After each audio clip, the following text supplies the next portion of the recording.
Fala pessoal, sejam bem-vindos à nossa terceira aula do quarto bimestre. Vamos continuar aí dentro da unidade 4, falando sobre ondas, e hoje nós vamos falar sobre ondas eletromagnéticas. Já é a nossa penúltima aula desse assunto e também penúltima aula do nosso quarto bimestre. Então fique atento porque já está encerrando esse ano letivo. E como sempre, para desbloqueio da atividade que vale a frequência e nota dessa semana, anote a primeira parte da frase, que é o seguinte: a luz visível. Vamos lá? Aula 3, ondas eletromagnéticas. Bem, a luz visível, o infravermelho, os raios ultravioleta, os raios X são alguns exemplos do mesmo tipo de fenômeno, do mesmo tipo de radiação, que são as ondas eletromagnéticas. Diferentemente do som, as ondas eletromagnéticas são ondas transversais, são ondas eletromagnéticas e elas não precisam de um meio material para se propagar, elas se propagam no vácuo, no espaço, por exemplo, é totalmente possível que esse tipo de onda se propague. A origem delas também é diferente, elas são formadas pela oscilação de cargas elétricas como elétrons. Aqui nessa imagem vocês podem ver alguns exemplos de ondas eletromagnéticas e até suas utilizações, né? No nosso dia a dia, na vida dos seres humanos. Então, elas são ondas transversais. Dentre essas ondas, a gente vai ver daqui a pouquinho, a luz visível está aí dentro dessas ondas também. A luz visível são todas aquelas luzes que a gente consegue enxergar. No vácuo, todas as ondas eletromagnéticas se deslocam com a mesma velocidade, que é a chamada velocidade da luz, que é aproximadamente 300 mil quilômetros por segundo, então é uma velocidade muito elevada. Assim como existe o espectro sonoro, que é aquele espaço de sons que a gente consegue escutar, né? Então, aquela de tal a tal onda a gente consegue escutar, então isso daí é o espectro sonoro. Da mesma forma, existe o espectro eletromagnético e dentro desse espectro eletromagnético existe o espectro visível, que é aquela luz que a gente consegue enxergar, tá? Dentro do espectro eletromagnético, comparativamente com todo o espectro, pouco que a gente consegue enxergar. Como vocês podem ver em todo esse espectro, somente essa regiãozinha aqui, ó, é o que a gente consegue enxergar, é o que é chamado de espectro visível, tá? Então, somente esses comprimentos de onda aqui, de 700 a 400, né, é que a gente de fato consegue enxergar. Então, é a representação aqui do espectro eletromagnético e quanto maior a frequência, menor o comprimento de onda. Então, quanto maior a gente vê aqui a frequência, menor o comprimento. Por isso que aqui, ó, tá reduzindo dentro do espectro visível, tá? Então, esses são os comprimentos de onda que a gente consegue enxergar. Reflexão. Assim como as ondas sonoras podem ser refletidas ao atingir um objeto, uma superfície, como a gente viu lá no caso do eco, né, na última aula, esse mesmo fenômeno ele pode ocorrer com as ondas eletromagnéticas. Dependendo da superfície, a reflexão ela pode ser regular, ela pode ser exatamente igualzinha para todos os pontos, ou ela pode ser difusa, tá? Nós vamos analisar aqui exemplos dessa reflexão regular ou difusa que envolvem a luz visível, que envolve a luz que a gente enxerga. Então, quando a luz, né, ela incide sobre superfícies planas e lisas, como um espelho, um metal polido, uma superfície de água bem paradinha, né, bem regular, os raios luminosos, quando eles incidem sobre esse tipo de superfície, eles sofrem reflexão regular. Isto é, eles são refletidos de maneira ordenada. É por esse motivo que a gente consegue visualizar nitidamente o reflexo em um espelho. Então, como vocês podem ver nessa figura A, que tem no livro de vocês também, quando a gente tem uma superfície bem regular, bem lisinha, como um espelho, um metal polido, a superfície de um lago, os raios luminosos eles batem e eles refletem regularmente. Então, por exemplo, aqui a pessoa está observando essa foto, no caso foi retirada, os raios luminosos que batem aqui e vão se refletindo na montanha, quando eles batem no lago, eles se refletem iguaizinhos, bem regulares. Por isso que a pessoa, quando observa ou quando a fotografia é retirada, a gente consegue observar um reflexo perfeito desse desenho aqui da montanha. O mesmo ocorre no espelho, né? A luz ela bate e ela reflete de forma totalmente regular. Por isso que a gente consegue ver a imagem aqui do cachorrinho, né, que está aqui se olhando no espelho, exatamente igual.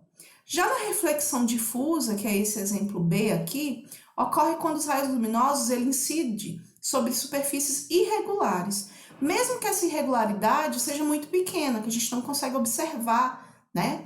Por exemplo, uma parede branca ou de qualquer outra cor, ela tem irregularidades, ela não é polida que nem um espelho. Ou ainda uma página de um livro, né? Quando você pega ali um livro para ler, até o livro aí de ciência, quando você está lendo, ele tem irregularidades, né? Ele é um pouco, se você pega ali na folha, ele tem uma textura. Nesse caso, os raios, quando eles incidem sobre essa superfície, eles são refletidos em direções bem diferentes, bem difusas, de maneira então desordenada. E por esse motivo a gente não consegue enxergar reflexos olhando para uma parede pintada, ou você lendo um livro, você não fica vendo o seu reflexo, né? Inclusive folhas de livro são feitas de um tipo de papel para evitar o reflexo, senão até atrapalha a leitura. Então, como vocês podem ver aqui na figura B, que também tem no seu livro, quando bate em uma superfície irregular, os raios que estavam vindo organizadinhos acabam refletindo de forma desorganizada. Por isso que a gente não vê um reflexo ali. É o caso quando a gente olha para uma parede ou olha aí para uma página de um livro. Em espelhos planos, né? Então, beleza. Vimos aqui que existem esses dois tipos de reflexão. Vamos falar agora dos espelhos, que ocorre essa reflexão regular. Em espelhos planos, que nem esse espelho aí que provavelmente você tem no seu banheiro, um espelho que às vezes você guarda na bolsa, né? Aquele espelho que você utiliza para se olhar no dia a dia. As imagens refletidas, elas não alteram nem a forma, nem o tamanho dos objetos. Esses são os espelhos mais comuns, aquele espelho comum. Ao contrário do que ocorre com espelhos esféricos. Então, existem os espelhos planos, que é para refletir exatamente, né, os raios ali, eles vão voltar exatamente do mesmo jeito, então não vai ter alteração de formato, de tamanho, você vai ver exatamente o que está sendo colocado ali na frente daquele espelho. Mas existem também os espelhos esféricos, que podem ter algumas utilizações, né? Existem dois tipos principais aí de espelhos esféricos, os espelhos convexos e os espelhos côncavos. Os espelhos convexos, eles são curvos para fora, então é como se ele fosse uma bolinha ali para fora, tá? Nele, as imagens são refletidas menores que os objetos reais. Por esse motivo, eles fornecem um campo de visão bastante amplo e são utilizados em situações que exigem a visualização de uma grande área. Eu não sei se vocês já observaram, mas às vezes dentro de ônibus, né, de metrô, mas principalmente de ônibus, é fácil de ver esse tipo de espelho fixado ali numa posição, próximo do motorista, próximo do cobrador, para que ele tenha uma visão geral de dentro do ônibus, né? Até para que ele possa dar uma olhada se alguma porta ficou aberta, alguma coisa nesse sentido. Alguns retrovisores de carro também às vezes utilizam, né, um pouquinho dessa curvatura convexa para poder ampliar o campo de visão do motorista. Então, nesse tipo de espelho, os raios eles incidem, porém quando eles são refletidos, eles vão abrir o ângulo, então vai abrir a imagem e a gente vai acabar enxergando mais coisas, apesar de menores, mas a gente vai ter um campo de visão bem maior, tá? Então esse tipo de espelho ele tem muita essa utilização. Alguns supermercados, né, que às vezes não tem câmeras, às vezes também eles têm em alguns locais estratégicos esse tipo de espelho, porque ele consegue dar uma visão bem ampla, principalmente quando são mercados menores, alguns espelhos desses já conseguem abranger toda a área ali e uma pessoa pode observar o que está ocorrendo em todo o supermercado por esses espelhos. Já os espelhos côncavos são o contrário, eles são curvadinhos, mas para dentro, tá? Ao invés de ser para fora, eles são curvados para dentro. Eles são capazes de produzir imagens refletidas maiores que os objetos reais. Por isso que eles também são chamados de espelhos de aumento. São muito comuns aqueles espelhos de maquiagem, mas também os dentistas eles utilizam esse tipo de espelho para poder olhar melhor os nossos dentes, a nossa boca quando ele vai examinar, tá? Então, desde que o espelho esteja suficientemente próximo, ele precisa estar próximo, tá? Para poder não distorcer demais a imagem ao ponto de não ficar visível. E aí eles são usados em situações em que se exige ampliação da imagem para poder destacar detalhes. Então, muitas vezes é utilizado para maquiagem, né? Aqueles espelhinhos redondos de bancada, ou então que se prende na parede. Para maquiagem, geralmente eles são espelhos côncavos, tá? E também, como eu falei, o espelhinho que o dentista utiliza para poder visualizar melhor os nossos dentes, né? Examinar a nossa boca. Então, nele os raios vão incidir e quando eles são refletidos desviando mais para dentro, mais para se aproximarem mais.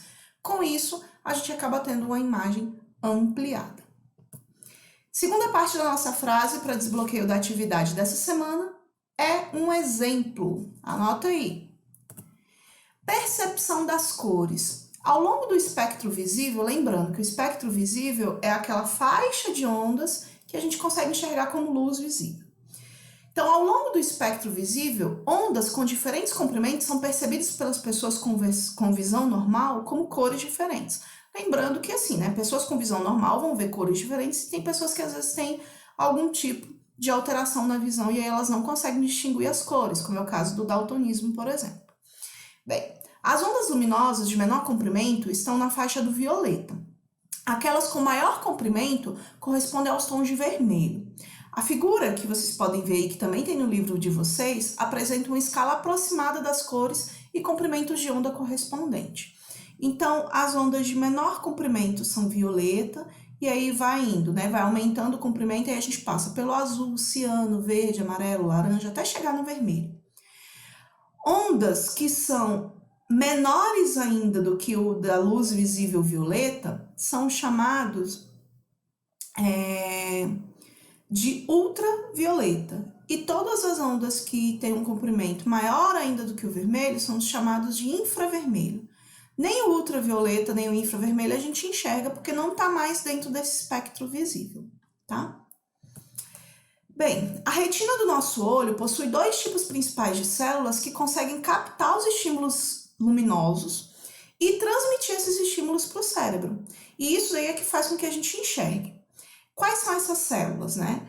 Os bastonetes, eles estão relacionados à percepção da intensidade luminosa. Então, esse tipo de célula chamada bastonete, que está na retina do nosso olho, é capaz de fazer com que a gente identifique se está claro ou escuro.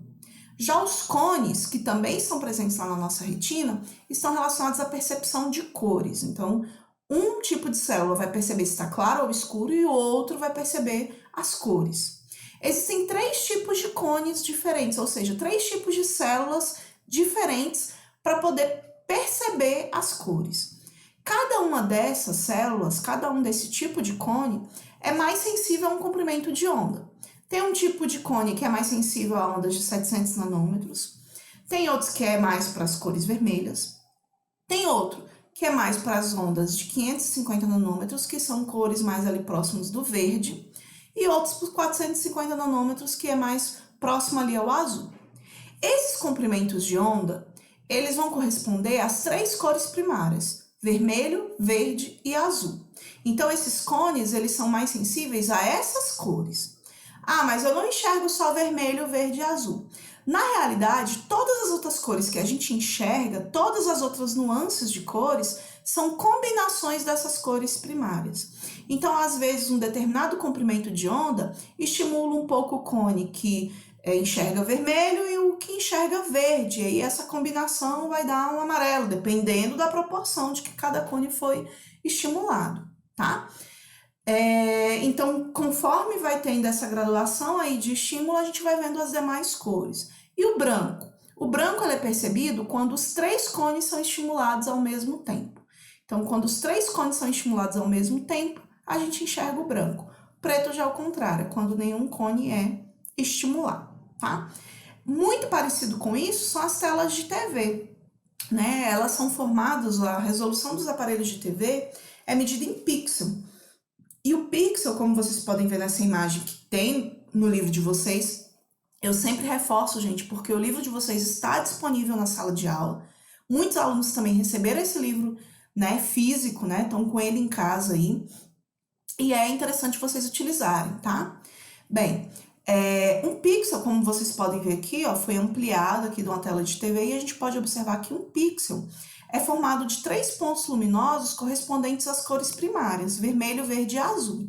Os pontos luminosos, eles podem estar apagados ou acesos com intensidades diferentes, o que vai produzir as diferentes cores que a gente vai enxergar na TV. Então, a partir dessas 3 cores, a gente enxerga todas as outras demais cores que são possíveis de ser visualizadas em uma TV. A mesma lógica lá nos nossos olhos, né? Nós temos 3 tipos de cone que vão ser estimulados principalmente pelas cores vermelha, verde e azul.